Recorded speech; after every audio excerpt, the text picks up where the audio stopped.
I was reading a back and forth discussion about grist.com's How to Talk to a Climate Skeptic. And there was one guy really taking the lead for the skeptical view, talking quite reasonably about how there's a lot to be said for both sides, and the science on the issue is divided, which is why people are divided, etc. He was saying stuff like, the truth is that reasonable people of goodwill can look at the same evidence and come to opposite conclusions, including scientists. This is what makes the climate change debate so interesting. It is one of the greatest scientific debates in history. Seemed like a very reasonable, nice guy who just happened to hold a different opinion than mine. Well, imagine my surprise and horror when someone outed this guy as a consultant hired by the electric power industry. And as soon as that was revealed, the guy immediately disappeared, though he had been countering almost every point up until then. It was really creepy, especially when I looked back on the stuff that he had written that I had excused before as being simply uninformed, but really was deliberately manipulative and downright intellectually dishonest. This is what makes the climate debate so interesting. It's not interesting, you jerk. It's potentially life or death for real people if the worst case scenarios actually come to pass. We're not sure it'll happen, but that's what the rest of us are sincerely trying to avoid. And you find it an interesting discussion. It's hard to convey how angry that makes me, to see someone so careless about their impact on other people's lives. I felt so violated. I share this with you here because you should know that there are indeed selfish, dishonest people out there who will try to manipulate you for their own benefit, regardless of any harm to you. And be aware, if you've made it this far through my videos and still think AGW is bunk, then you may be a hardline skeptic, and this is the character of the people that you are keeping company with. I'm just pleading with you to ask the hard questions, to be self-critical and aware of your own biases, and to do the research. Go check out the discussion on the website for yourself. It makes you feel really icky. In response to my most terrifying video, I got a lot of responses that had a common quality that I couldn't quite put my finger on. I finally figured out that it could be described as sort of an arrogant ignorance. I don't think the word ignorant is an insult. It just means that there's an opportunity to learn something you don't know yet. We're all ignorant, just in different areas. But when that is taken on the offense, it can become offensive. Like when people would so vigorously attack me for being so stupid or alarmist or thick-headed, and they did it while totally misapplying some basic concept, like mixing up carbon dioxide and carbon monoxide, or dismissively calling the grid Pascal's wager, or confusing the ozone layer with global warming. This mix of aggression and ignorance puzzled me, and I think I now have, for a long time, but I think I now have an explanation. It seems to me, I think it's probably because people are tired of feeling like they're being constantly told that they are the problem, that they are bad for just going about living their lives. And so they lash back with whatever small bit of terminology or concept that they may have picked up. So I want to be clear here. We're not bad for causing global climate change. It's not a moral judgment.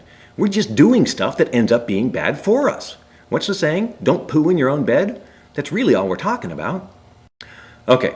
Here's something that'll make you hostile, but I just got to point it out.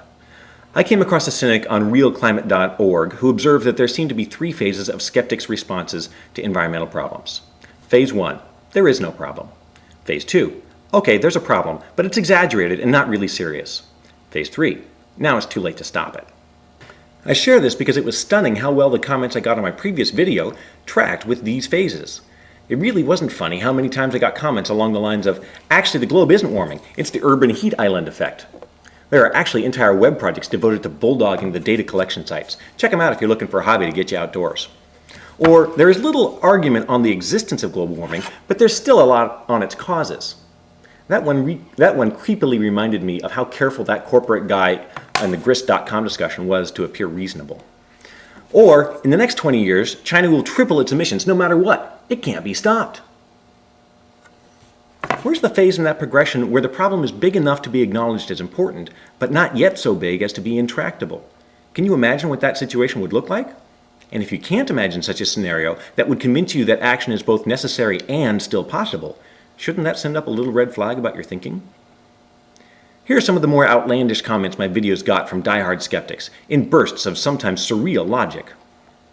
You might consider that column B true is the best place to be after column B false, as we will be strong and have the capital and confidence to tackle a true climate catastrophe. Oh, that's right, a pound of prevention is worth an ounce of cure. No, wait, an ounce of gram metric?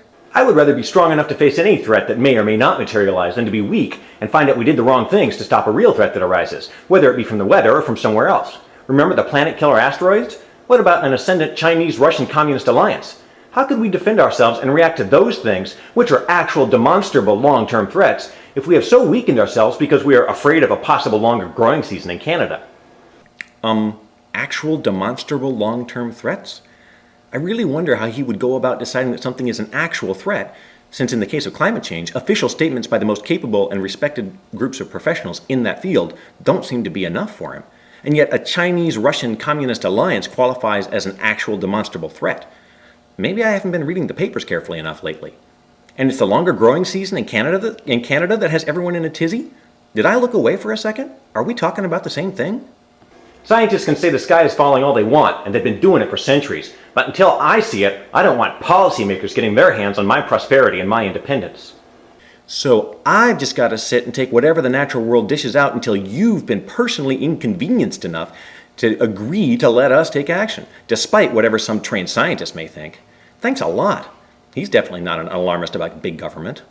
No, I'll fight the very real threat of global central planning with its return to the Dark Ages until my last breath, before I worry about some nebulous idea of global climate change.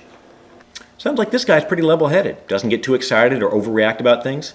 I wonder if he listened to the scientists when they came up with that alarmist plan of immunizations against some nebulous idea of viruses in the germ theory of disease.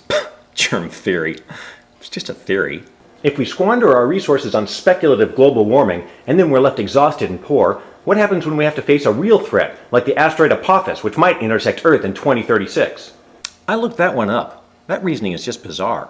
The scientists who study asteroids give it a 1 in 45,000 chance of hitting the Earth. The scientists who study human-caused global climate change give it a 9 in 10 chance of being true. Asteroids? I truly don't care how many scientific organizations line up for global warming. I still think column B would save us. Yeah, scientists. What do they know anyway? That's why I never use plastic, or rubber, or synthetic cloth, or medications, or a telephone, or a car, or electricity. I don't care how many scientists line up behind it. It's just common sense that it's impossible for 300 tons of metal to stay up in the sky. Stupid 747. Don't you know that the AGW spin is nothing more than a socialist communist attempt to take over the world? They are playing you. Man, as if being called a chicken little when you're trying to warn people isn't bad enough, but to be called a chicken little by people with ideas like this, that's just insulting and sad.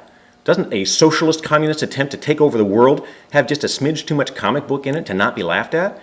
In fact, doesn't it sound almost more paranoid than simply Chicken Little, who after all was just too excitable? Well, not compared to this one.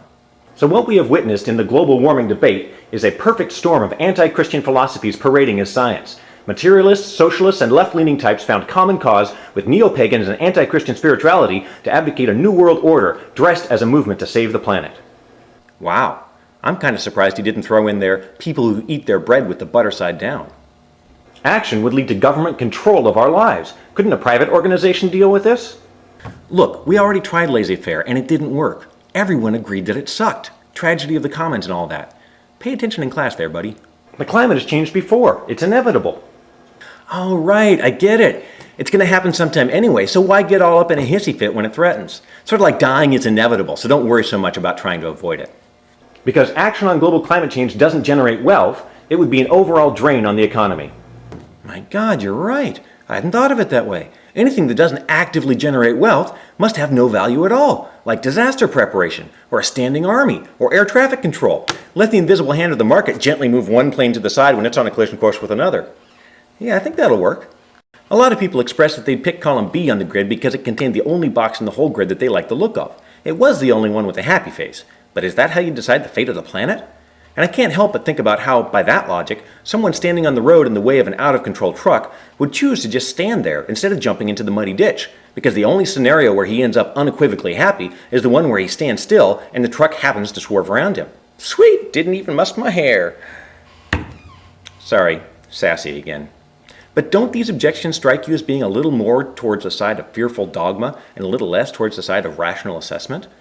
Be aware that if you've made it this far through my argument and you still think AGW is bunk, then these are the people you're going to be seen as keeping company with. And it's starting to sound a bit like a conspiracy theory. And here's why.